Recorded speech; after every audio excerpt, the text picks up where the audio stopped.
ಕಲ್ಲಿನ ತರಬೇತಿ, ಸ್ಪೇಡ್ ಮತ್ತು ಮಡಕೆ ಅಥವಾ ಪ್ಯಾನ್ ಬಳಕೆ. ಸುರಕ್ಷಿತವಾಗಿ ಮತ್ತು ಪರಿಣಾಮಕಾರಿಯಾಗಿ ಮಣ್ಣನ್ನು ಎತ್ತುವುದು ಹೇಗೆ ಎಂದು ತಿಳಿಯೋಣ. ಇಲ್ಲಿ ನಮ್ಮ ಕೆಲಸಗಾರನು ತಪ್ಪಾದ ರೀತಿಯಲ್ಲಿ ಮಣ್ಣನ್ನು ಎತ್ತುತ್ತಾನೆ ಮತ್ತು ಬೋಧಕ ಅಥವಾ ತರಬೇತಿದಾರನು ಅವನಿಗೆ ಸರಿಯಾದ ವಿಧಾನವನ್ನು ವಿವರಿಸುತ್ತಾನೆ.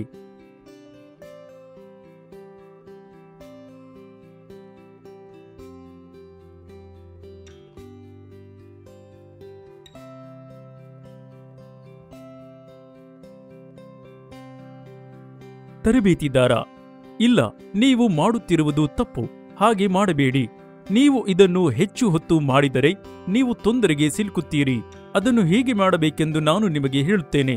ತೂಕವನ್ನು ಎತ್ತುವಂತೆ ಯಾವಾಗಲೂ ಸ್ವಲ್ಪವಾಗಿ. ನೀವು ಈ ರೀತಿಯ ಕೆಲಸಗಳನ್ನು ಮಾಡಿದರೆ ಇದು ಸರಿಯಾದ ಮಾರ್ಗವಾಗಿದೆ. ಇದು ಒಂದೇ ಬಾರಿಗೆ ಹೆಚ್ಚಿನ ವಸ್ತುಗಳನ್ನು ಎತ್ತುತ್ತದೆ. ಈಗ ನೀನು ಮಾಡು. ತುಂಬಾ ಚೆನ್ನಾಗಿದೆ. ಈಗ ಸರಿಯಾಗಿದೆ.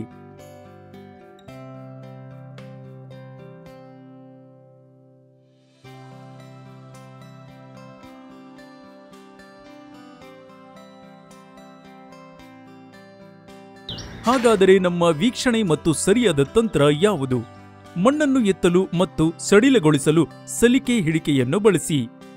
ಸ್ವಲ್ಪ ಹಿಂದಕ್ಕೆ ಒರಗಿಕೊಳ್ಳಿ ಮತ್ತು ಮಣ್ಣನ್ನು ಎತ್ತಲು ನಿಮ್ಮ ಕಾಲುಗಳನ್ನು ಬಳಸಿ, ನಿಮ್ಮ ಬೆನ್ನನ್ನು ಅಲ್ಲ. ಮಣ್ಣನ್ನು ಅಂಚಿನಲ್ಲಿ ಅಥವಾ ಬಂಡಿ ಅಥವಾ ಟ್ರಾಲಿಯಲ್ಲಿ ಹಾಕಿ. ಈಗ ಆಧುನಿಕ ಮಡಿಕೆಯನ್ನು ಹೇಗೆ ಬಳಸುವುದು ಎಂದು ನೋಡೋಣ. ತರಬೇತಿದಾರ: ನಿಮಗೆ ನೋವಾಗಿದೆಯೇ? ನೀವು ಕೈಗವಸುಗಳಿಲ್ಲದೆ ಕೆಲಸ ಮಾಡಿದರೆ ಏನಾಗುತ್ತದೆ? ನಾವು ಯಾವಾಗಲೂ ಕೈಗವಸುಗಳನ್ನು ಧರಿಸಿ ಕೆಲಸ ಮಾಡಬೇಕು ಮತ್ತು ಈ ಅವ್ಯವಸ್ಥೆಗೆ ಸಿಲುಕಲು ನೀವು ಹಳೆಯ ವಿಧಾನವನ್ನು ಬಳಸುತ್ತಿದ್ದೀರಿ. ನಮಗೆ ಹೊಸ ಅವ್ಯವಸ್ಥೆ ಸಿಕ್ಕಿದೆ. ನೀವು ಅದನ್ನು ಬಳಸಿದರೆ ನಿಮ್ಮ ಕೈಗೆ ಎಂದಿಗೂ ಗಾಯವಾಗುವುದಿಲ್ಲ. ಸರಿ, ಬದಲಾಯಿಸಿ.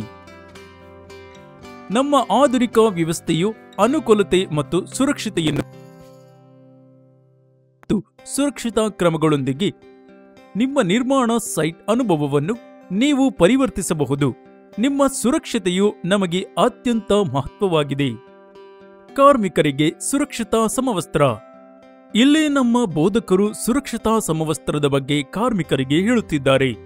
ಬೋಧಕ: ನಾವು ನಿರ್ಮಾಣ ಸ್ಥಳದಲ್ಲಿ ಕೆಲಸ ಮಾಡುವಾಗ ನಮ್ಮ ಸುರಕ್ಷತೆಯ ಬಗ್ಗೆ ನಾವು ಕಾಳಜಿ ವಹಿಸಬೇಕು. ಕೆಲಸದ ಸಮಯದಲ್ಲಿ ಪಿಪಿಇ ಎಂದರೆ ವೈಯಕ್ತಿಕ ರಕ್ಷಣಾ ಸಾಧನ. ಪಿಪಿಇಯಲ್ಲಿರುವ ಸಲಕರಣೆಗಳು ಯಾವುವು? ಸುರಕ್ಷತಾ ಹೆಲ್ಮೆಟ್ನಂತೆ ನಿರ್ಮಾಣ ಸ್ಥಳದಲ್ಲಿ ಕೆಲಸ ಮಾಡುವಾಗ ನಿಮ್ಮ ತಲೆಯನ್ನು ರಕ್ಷಿಸಲು ಯಾವಾಗಲೂ ಹೆಲ್ಮೆಟ್ ಧರಿಸುವುದು ಅವಶ್ಯಕ. ನಂತರ ಮೂಗಿನ ಮಾಸ್ಕ್ ಬರುತ್ತದೆ. ಅಲ್ಲಿ ಹೆಚ್ಚು ಧೂಳು ಮತ್ತು ಕೊಳಕು ಇರುತ್ತದೆ. ನೀವು ಮೂಗಿನ ಮುಖವಾಡವನ್ನು ಧರಿಸಿ ಕೆಲಸ ಮಾಡಬೇಕು. ಸುರಕ್ಷತಾ ಕನ್ನಡಕಗಳು. ನೀವು ಯಂತ್ರದಲ್ಲಿ ಕೆಲಸ ಮಾಡುತ್ತಿದ್ದರೆ ಮತ್ತು ಕೆಲವು ಕಣಗಳು ನಿಮ್ಮ ಕಣ್ಣುಗಳಿಗೆ ಹಾರಬಹುದು ಎಂದು ನೀವು ಭಾವಿಸಿದರೆ ನಿಮ್ಮ ಕಣ್ಣುಗಳನ್ನು ರಕ್ಷಿಸಲು ನೀವು ಯಾವಾಗಲೂ ಸುರಕ್ಷತಾ ಕನ್ನಡಕಗಳನ್ನು ಧರಿಸಬೇಕು. ಇಯರ್ ಪ್ಲಗ್ಗಳು ಮತ್ತು ಮಫ್ಗಳು ನಮ್ಮ ಕಿವಿಗಳು ಕೇಳುವ ಸಾಮರ್ಥ್ಯವನ್ನು ಹೊಂದಿವೆ. ನಾವು 90 ಡೆಸಿಬಲ್ಗಳವರೆಗಿನ ಶಬ್ದಗಳನ್ನು ಆರಾಮವಾಗಿ ಕೇಳಬಹುದು. ಅದು ಸಮಸ್ಯೆಗಳನ್ನು ಉಂಟು ಮಾಡಬಹುದು. ಆದರೆ ನಾವು ಅಂತಹ ಸ್ಥಳಗಳಲ್ಲಿ ಕೆಲಸ ಮಾಡಬೇಕಾದರೆ ನಾವು ನಿರಾಕರಿಸಲಾಗುವುದಿಲ್ಲ. ಅದಕ್ಕಾಗಿಯೇ ನಾವು ಅಂತಹ ಸ್ಥಳಗಳಲ್ಲಿ ಇಯರ್ ಪ್ಲಗ್ ಅಥವಾ ಇಯರ್ ಮಫ್ಗಳನ್ನು ಬಳಸಬೇಕು. ಮೊಣಕಾಲು ಪ್ಯಾಡ್ಗಳು. ನಾವು ಕುಳಿತು ಕೆಲಸ ಮಾಡಬೇಕಾದರೆ ನಮ್ಮ ಮೊಣಕಾಲುಗಳನ್ನು ರಕ್ಷಿಸಲು ನಾವು ಮೊಣಕಾಲು ಪ್ಯಾಡ್ಗಳನ್ನು ಧರಿಸಬೇಕು. ಪ್ರತಿಫಲಿತ ಜಾಕೆಟ್ ಅಥವಾ ಸುರಕ್ಷಿತ ಜಾಕೆಟ್. ದೊಡ್ಡ ಪ್ರದೇಶದಲ್ಲಿ ಕೆಲಸ ಮಾಡುವಾಗ ಪ್ರತಿಫಲಿತ ಜಾಕೆಟ್ ಧರಿಸಿರುವ ವ್ಯಕ್ತಿಯನ್ನು ಗುರುತಿಸುವುದು ಸುಲಭ. ಕೈಗವಸುಗಳು. ಕೈಗಳಿಂದ ಕೆಲಸ ಮಾಡುವಾಗ ನಿಮ್ಮ ಕೈಗಳನ್ನು ರಕ್ಷಿಸಲು ನೀವು ಕೈಗವಸುಗಳನ್ನು ಧರಿಸಬೇಕು. ಸುರಕ್ಷಿತಾ ಬೆಲ್ಟ್. 2 ಮೀಟರ್ಗಿಂತ ಹೆಚ್ಚು ಎತ್ತರದ ಸ್ಥಳದಲ್ಲಿ ಕೆಲಸ ಮಾಡಲು ಸುರಕ್ಷಿತಾ ಬೆಲ್ಟ್ ಧರಿಸದೆ ಕೆಲಸ ಮಾಡಬಾರದು.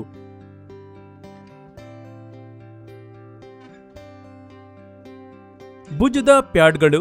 ನಾವು ಯಾವುದೇ ಭಾರವಾದ ವಸ್ತುಗಳನ್ನು ನಮ್ಮ ಭುಜದ ಮೇಲೆ ಒಂದು ಸ್ಥಳದಿಂದ ಇನ್ನೊಂದಕ್ಕೆ ಸಾಗಿಸಬೇಕಾದರೆ ನಮ್ಮ ಭುಜಗಳನ್ನು ರಕ್ಷಿಸಲು ನಾವು ಭುಜದ ಪ್ಯಾಡ್ಗಳನ್ನು ಬಳಸಬೇಕು.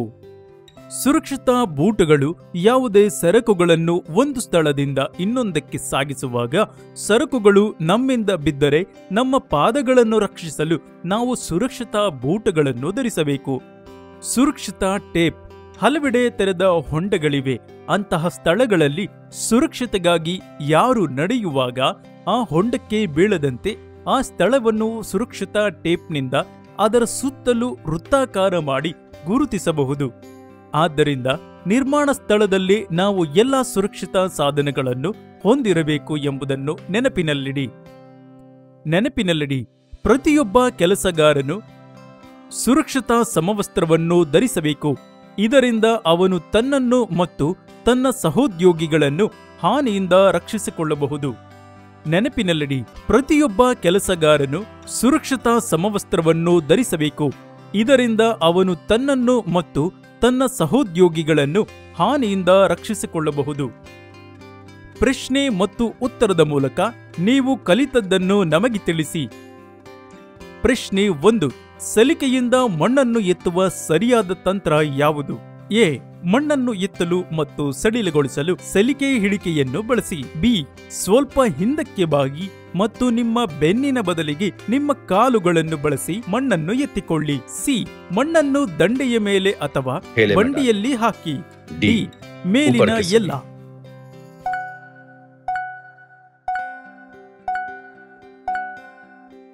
ಸರಿಯಾದ ಉತ್ತರ ಡಿ. ಪ್ರಶ್ನೆ 2. ನಯವಾದ ಅಂಚುಗಳನ್ನು ಹೊಂದಿರುವ ಆಧುನಿಕ ಮಡಿಕೆ ಹೇಗೆ ಉಪಯುಕ್ತವಾಗಿದೆ? ಎ. ಕಡಿಮೆ ತೂಕ. ಬಿ.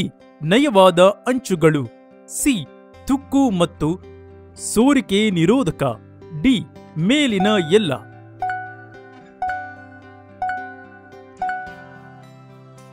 ಸರಿಯಾದ ಉತ್ತರ ಡಿ. ಪ್ರಶ್ನೆ 3. ಒಬ್ಬ ಕೆಲಸಗಾರನ ಕೈಗೆ ಗಾಯವಾಗಲು ಕಾರಣವೇನು? ಎ. ಅವನು ಹಳೆಯ ಮಡಿಕೆ ಅಥವಾ ಬಾಣಲೆಯನ್ನು ಬಳಸುತ್ತಿದ್ದನು. ಬಿ. ಅವರು ಕೈಗವಸುಗಳನ್ನು ಬಳಸುತ್ತಿರಲಿಲ್ಲ. ಸಿ. ಮೇಲಿನ 2. ಡಿ. ಇವುಗಳಲ್ಲಿ ಯಾವುದೂ ಇಲ್ಲ.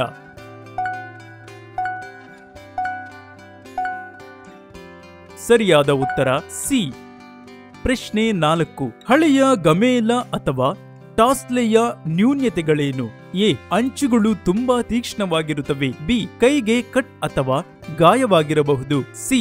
ಮೇಲಿನ 2. ಡಿ. ಇವುಗಳಲ್ಲಿ ಯಾವುದೂ ಇಲ್ಲ.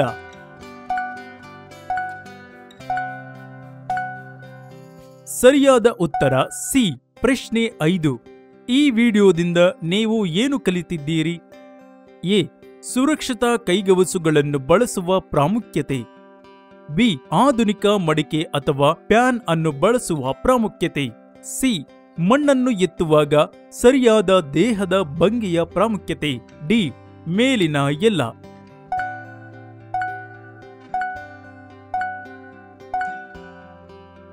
ಸರಿಯಾದ ಉತ್ತರ ಡಿ. ವಿಡಿಯೋವನ್ನು ವೀಕ್ಷಿಸಿದ್ದಕ್ಕಾಗಿ ಧನ್ಯವಾದಗಳು.